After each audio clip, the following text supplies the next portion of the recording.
श्री शिवाय नमस्तुभ्यम। दोस्तों, मैं पहुंच चुका हूं बलिया रेलवे स्टेशन पे और यहां पर होने जा रही है शिव महापुराण कथा। तो आपको इसकी जानकारी देने के लिए ही ये आपके वीडियो सहूलियत में काम आए बनाने जा रहा हूं। तो आपको यहां से पहुंचना है बालखंडी रोड फुलवरिया और वहां पर है शिव महापुराण कथा। आगे की जानकारी दोस्तों इसी के साथ बाहर निकलते हुए देते जाएंगे आपको। दिल्ली वाराणसी से होती हुई बलियापुर के रेलवे स्टेशन पे ये ट्रेन आ चुकी है और यहाँ पर आप देख सकते हैं काफ़ी श्रद्धालु और जो यहाँ बलिया की शिव महापुराण कथा में शामिल होने के लिए लोग आए हैं वो यहाँ उतर चुके हैं और यहाँ से अब आगे का सफ़र शुरू करते हैं। तो दोस्तों, जैसे कि आप सभी शिव भक्त देख रहे हैं कि बलिया रेलवे स्टेशन पे हम लोग पहुँच चुके हैं और आप आते हैं राजस्थान से, हरियाणा से, बिहार से और दिल्ली से साइड से, तो आपको सभी स्टेशनों से बलिया तक पहुंचने के लिए ट्रेन बहुत इजीली मिल जाएगी। बस आपको बलिया स्टेशन तक अपना ट्रेन के माध्यम से पहुंचना है और यहां से फिर गेट नंबर 4 की तरफ से बाहर निकलिए और आगे की डिटेल बताते हैं ऑटो वाला कितना पैसा चार्ज करेंगे।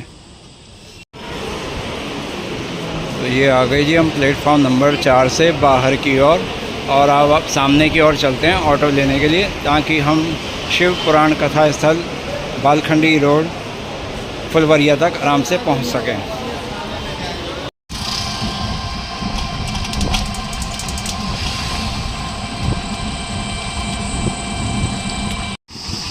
तो ये लो जी, कथा स्थल तक आप पहुंचे हैं। उसके बाहर जो यहाँ रोड पे छोटी छोटी दुकानें लगी हुई हैं वो आपको नज़र आ रही हैं।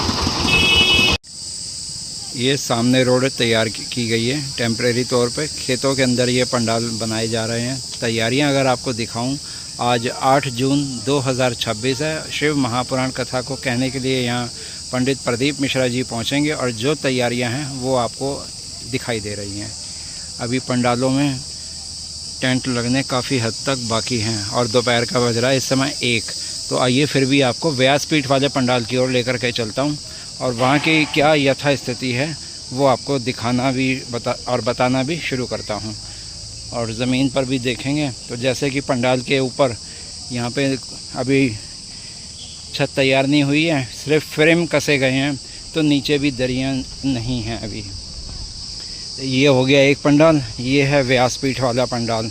तो व्यासपीठ वाले पंडाल की स्थिति कुछ इस तरह से है। दरियाँ नीचे जो लगी दिखाई दे रही हैं वो ये है।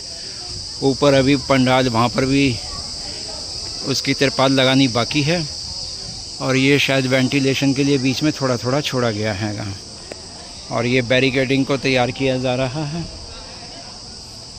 व्यासपीठ तक जाने के लिए। सामने व्यासपीठ नज़र आएगी, वो भी अभी आपको ले जा कर के दिखाता हूँ। पहले तीसरे पंडाल की तैयारियाँ जो हो रही हैं अभी दोपहर 1 बजे तक 8 जून को, वो आप देख लीजिए। बाकी पंडालों में आपको बताऊं तो यहाँ पर वही है, जैसे साउंड सिस्टम, फ़ैन वगैरह, लाइट वगैरह लग चुकी हैं। और तीसरा पंडाल भी वही अभी काफ़ी हद तक कम तैयार हुआ हैगा। ये पंडाल की लंबाई वहाँ तक आपको नज़र आ रही है। ये वाला है तीसरा पंडाल।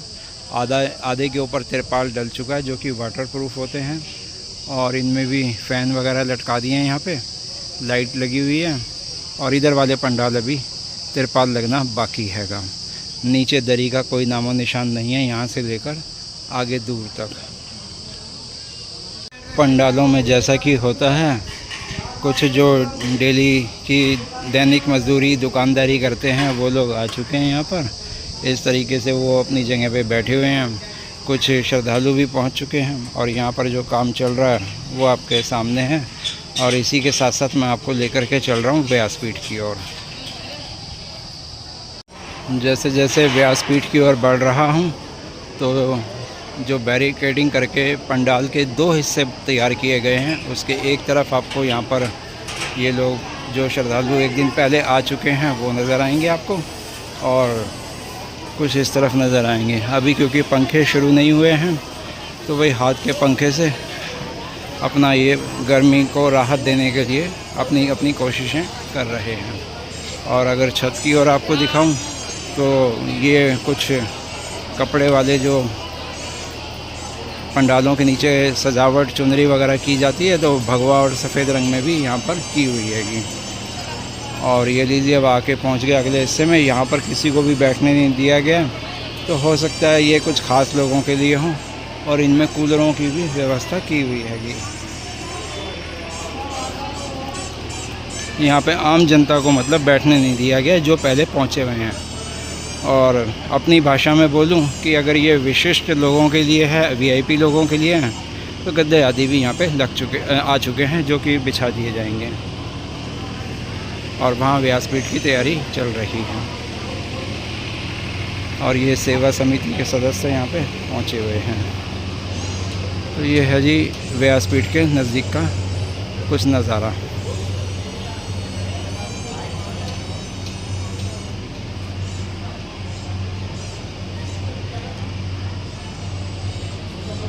अभी आपको लेकर चलता हूँ व्यासपीठ के मंच के ऊपर की ओर, जहाँ पर पंडित प्रदीप मिश्रा जी बैठकर यहाँ से शिव महापुराण कथा का अपनी मुखारबिंद द्वारा हम सबको सुनाएंगे शिव महापुराण कथा। और यहाँ देखेंगे तो थर्मोकोल से जैसे स्टेज को सजाया जाता है और भांति भांति के डिज़ाइन सीनरियाँ तैयार की जाती हैं, वो यहाँ पर की जा रही हैं।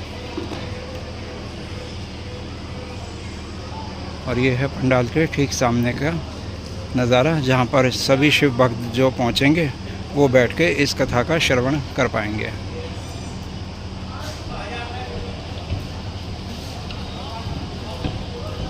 बात करें कि कथा का समय क्या होगा, तो वो है दोपहर को 1 बजे से 4 बजे तक का। और 9 जून से लेकर 15 जून तक इस कथा को आप यहाँ पर बैठ के श्रवण कर पाएंगे।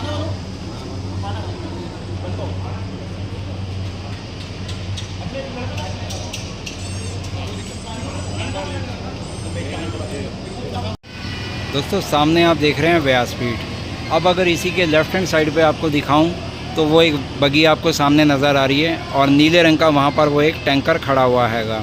तो उसी टैंकर में जा कर के यहाँ पर जो लोग पहुँचे हैं उनको नहाना धोना करना होगा।